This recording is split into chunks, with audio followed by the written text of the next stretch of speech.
Okay, I am going to talk to King Tsang about not social media management, actually. She's going to tell you a little bit more about what it is that she does. But I'm very delighted that you're here and we're going to talk all things FOMO, aren't we?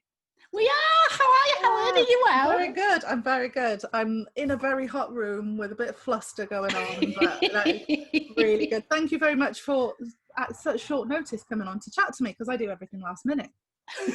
You're very welcome. Thank you for thinking of me and inviting me. Very, very much my pleasure.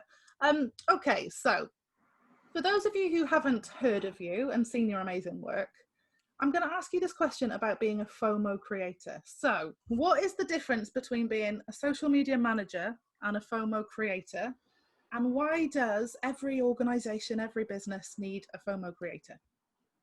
What a great question. Well, I suppose we should start by explaining to people who are not down with the kids what FOMO is. Yes. FOMO means FOMO means the fear of missing out. And FOMO is basically what I do as a FOMO creator is I help to bridge the gap between social media and PR. And so that leads me nicely into the difference between social media management and FOMO creating. In that, social media managers, and I used to be one years ago, they do an incredible work. Okay, they put it out their posts regularly, and if they're responding to clients responding to posts and engaging with them, thinking of ways of increasing engagement, all that kind of stuff. So you've got that foundation there for a company, social media management. Now what FOMO does, and as I said, it bridges the gap between social media and PR. If you think about PR on the other end, so you've got social media on one end, PR on the other end is writing your press releases and showcasing what you're doing and showcasing your launch or a new service that you've offered or and this, that and the other, and you talk to journalists and try and get on TV, radio, in industry magazines and all the rest of it. So I sit on top of that because for a company, we don't always have something to promote. We don't always want to sell to people, okay? But we do want to let people know what it is we're doing and what we're showcasing someone, but in a non-salesy, icky way. That's what FOMO is all about. So if you've got an event like an awards ceremony, or you've got, like a festival or a conference or something like that, then a FOMO creator like me will go around and put all this positive, great stuff that's happening in the event out onto social media. So I'm kind of like a live content creator, if that makes sense. Yeah. So whether that's in the case of tweets, Instagram stories, what I've done in the past is also, looked at my tweets and then converted them into a live blog post or a LinkedIn article, something like that. That is a very long-winded way of explaining what a FOMO creator does. I love it. I know you. I've seen you in action at two different conferences. So I saw you at Social Day, and I can't remember whether it was a year ago or 2 years ago, but it was sometime when we could go into rooms together. When we were allowed to go out and play, yes. Yeah, and Comms Hero. And what I remember most is being in the room and then hearing laughter and getting what's going on over there? And whenever I did that, I'd turn around and there you were with a microphone making someone feel amazing. And I'd look online how has she published all of this stuff on the day? Amazing kind of quality output at the most ridiculous speed, but really making it feel like something that's a proper event you want to be at. That's the way I always felt about it. So that's why I asked you on, because I've seen you and actually I know you're amazing. Thank you so much for saying that, Helen. And I was gonna ask you, whilst I was interviewing people, because that's one other aspect of the of what I do as a FOMO creator at an event. I will interview people and ask them, who was their favourite speaker or what did they learn, that kind of stuff, in order to publish that onto social media. And I was going to ask you, did you get FOMO whilst I was interviewing somebody, even though you were the host of Comms Hero? I always do. FOMO, I have a weird relationship with FOMO. I'm either FOMO or really glad that I'm not there. and nowhere Yes. in between. I want to be over with those people. They're laughing. I'm sitting here just on my phone. Or I'll look at it online. I'll think, oh, there's loads of good stuff online. I'm glad I didn't leave my bed. I've got everything that I need here on my phone. And that's a very good point, Helen, because people do say that to me. So I have been trolled in the past where people have said, FOMO?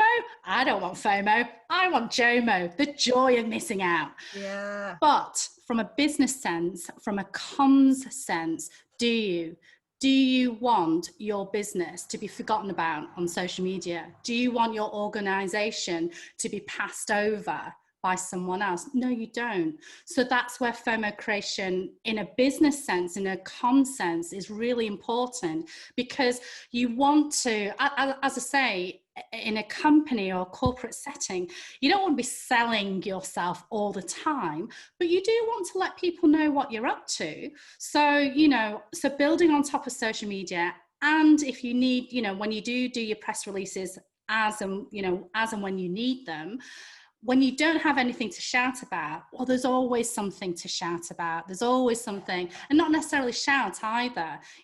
Be proud of your achievements, or showcase people who are doing amazing work in your company. So because people are watching, that's what FOMO is all about. It's about creating, letting people know what you're doing in a really good sense. So from a personal viewpoint, Helen, I'm like you. Sometimes I do want JOMO. I want the joy of missing out on some stuff. I don't need stuff. But from a business sense, from a comm sense, FOMO is really important. Oh yeah, and the JOMO thing is usually when you think, my bed is a preferable place to that. Whereas with your stuff, with the FOMO stuff, you're basically creating something that's much more entertaining. But so anyone who sees that stuff that you're creating is entertained by it, as well as informed. But also it's a better experience for the people who are involved, isn't it? Those people who turn up to an event or are part of the business that you're promoting. Absolutely. They get a better sense. They enjoy it more, and if we enjoy work more, we get better results, and it's as easy as that, isn't it? Yeah, so, absolutely. Excuse the cat meowing, which he's just stretching out. He just decided he want to take part in this video. What I was going to ask you before he distracted me was, what kind of clients do you work with, and what kind of things do you do with them? So especially for some of the social media managers who are working here, who might want to think a bit more about adding a bit of FOMO creator to their roles wherever they work. What kind of things do you do, and who do you do them for? So I have worked with conferences of any industry, of lots of different industries. So I created FOMO for artificial intelligence last year. Do I know anything about AI? No. But I still managed to create FOMO for it.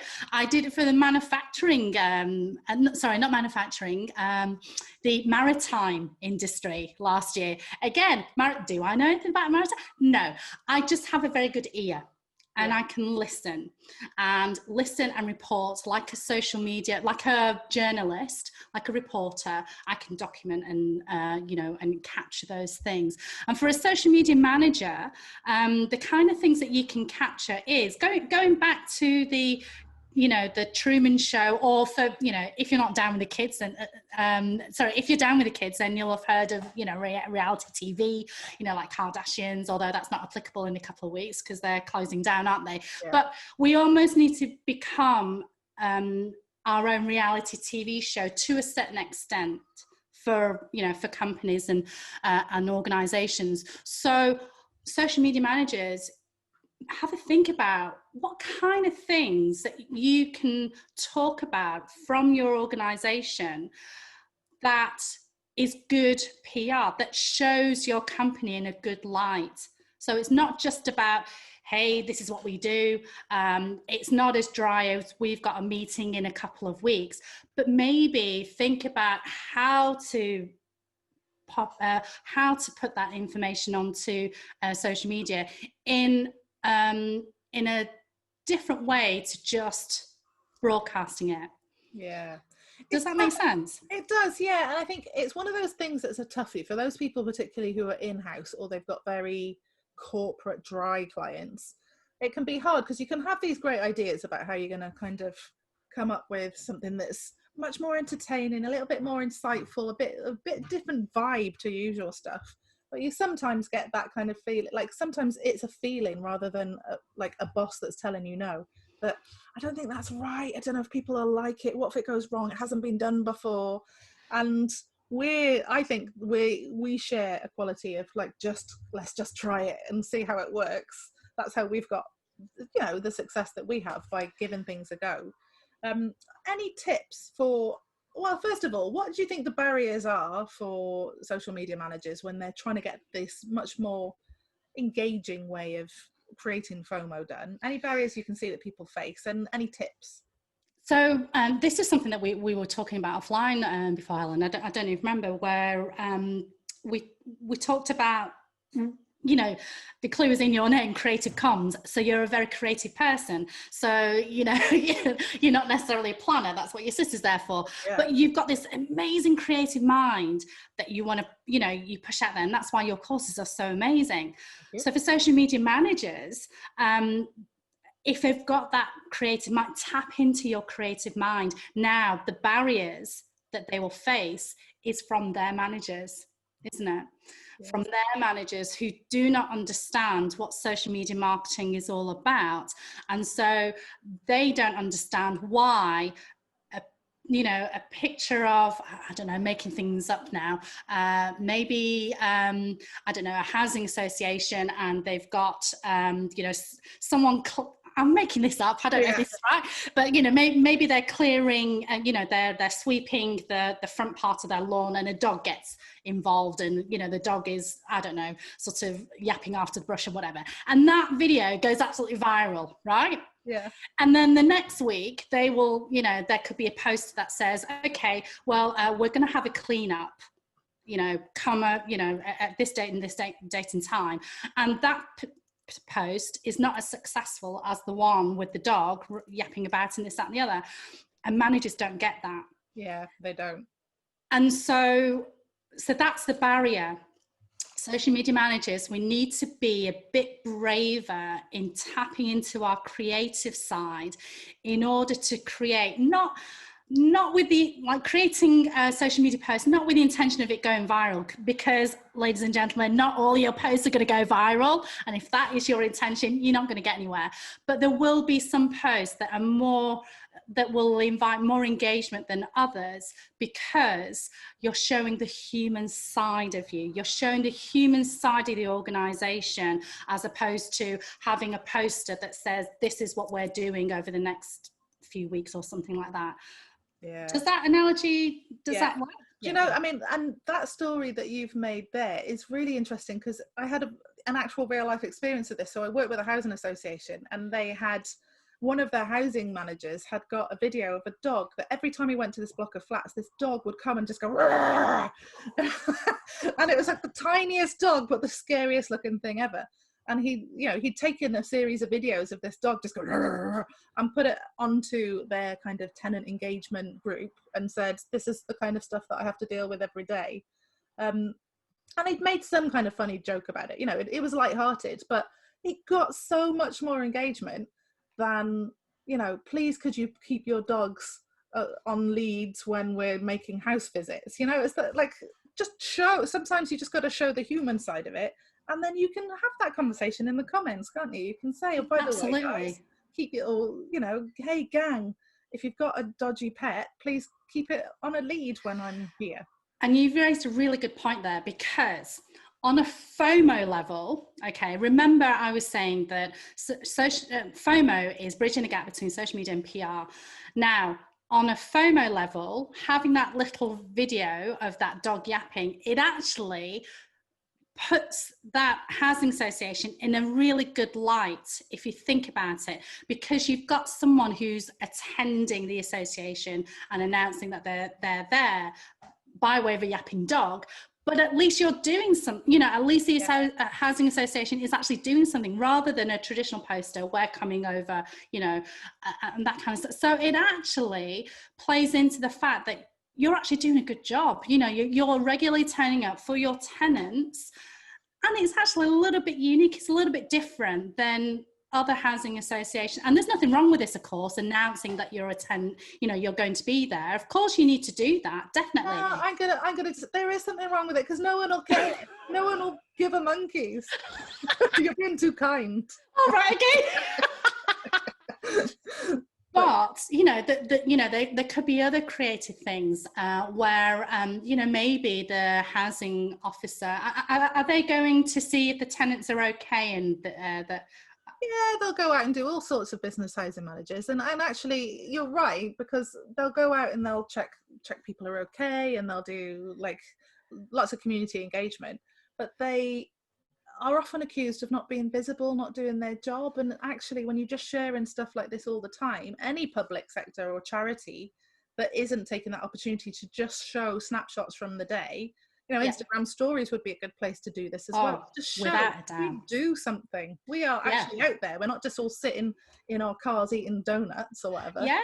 So housing managers out there, what you need to be doing, okay, is actually doing, and I say you should be doing, there's a lot of barriers that we need to that we need to face. And of course, social media managers also need to sort of help the housing managers along, because they want that kind of content in order to post onto the social media accounts, right? But what we can, social media managers, what you could potentially encourage the housing managers, for example, to do videos and to say, just popped into a housing association. This is actually a commonly asked question that we get. And today we've actually helped this particular tenant do that. You don't need to reveal names. You don't need to reveal the association. But if it's if it's something that you come across all the time, whatever those issues are, then tell people about it. Yeah. But what happened? What were the conversations? What did you resolve? Who were you listening to? This is all good PR. It's basically great PR. This is FOMO, okay? This is what I mean. And so, just tapping into those conversations, because at the moment, a lot of people tend to put the before or the after shot of whatever we're doing. What about the bit in between? That's the meaty stuff. That's the really useful stuff, okay? Announcements are important, definitely. But what happened at the meeting, that's the kind of stuff we want.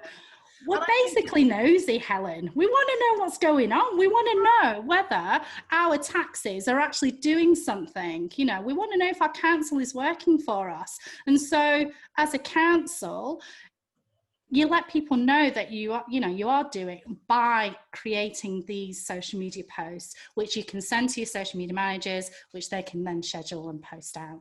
I think it's really interesting that we've kind of got into a housing conversation here. It's reminded me of, and I must share it with you, Josh from Bronavon, which is a housing association we've been working with. He works in communications, and he's done this brilliant, the point I'm going to make is a lot of people are really scared of video, and they're scared of being personalities showing, and they're not sure if it's professional to show personality on there. And what Josh has done is gone around some of the houses that they've got to available, and he's done this really nice tour of it, a bit like, again, this is one for the oldies, a bit like Through the Keyhole.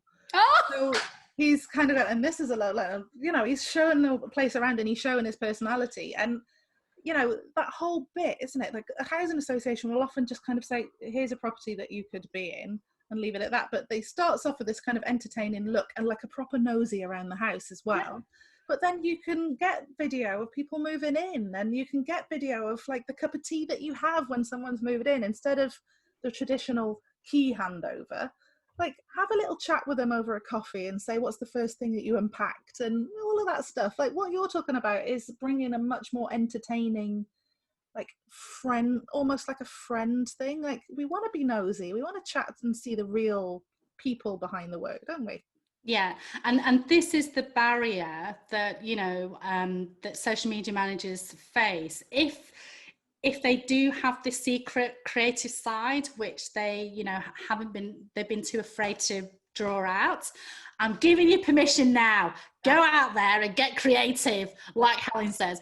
But also, I think because social media management and FOMO creating is so new. It's so new. So I can kind of understand why councils, why associations don't understand that we can't, you know, they don't want to be creative because they're worried about people trolling them or people, you know, saying stuff, because they're still of that mindset of public notices, you know, putting up a poster or putting in, you know, putting an article in the local newspaper or something like that. And we're just trying to, you know, encourage managers to, you know, with your training, of course, to do more than that, because social media management is not about broadcasting. It's not about public notices. It's more than that. You know, if you want your tenants and you want your, you know, people to know that you're working, and you'll show them. That's all you're doing, you're showing them, but not in a salesy, icky, promotional way or public notice way, which is a bit boring. You're doing it in a creative way, because we're humans, we're all humans, and we connect with other humans. You know, that's why it's important. I think it's a lovely kind of way to wrap up, because what you're describing is one of the things that I think is the most important skill of a social media manager, and that's kind of leadership.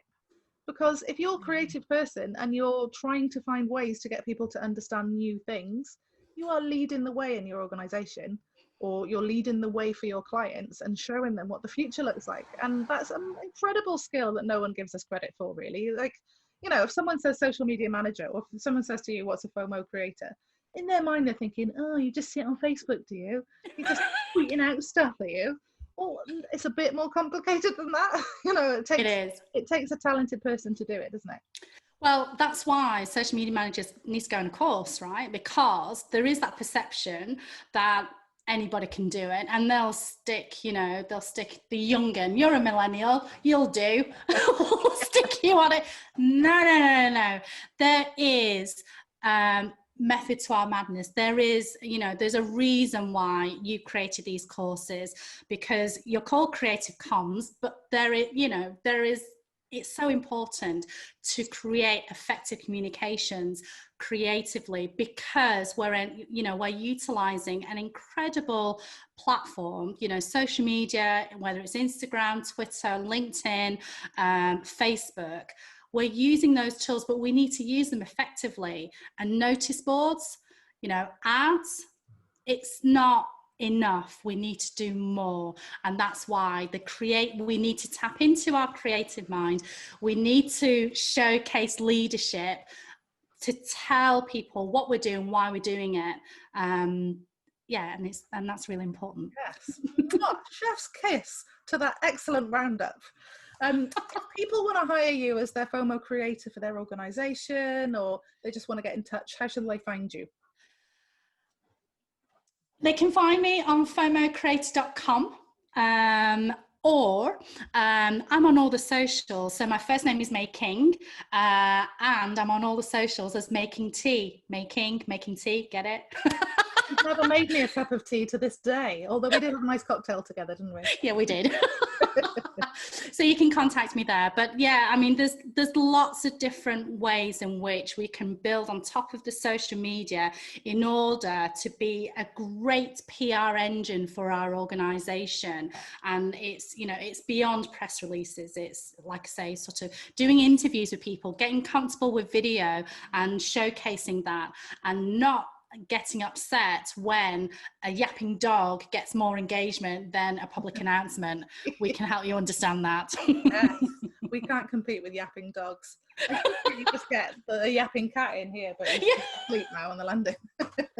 Thank you so much for taking part and taking the time to share all your wisdom with us. You're very welcome, Helen. Thanks again for inviting me. Thanks.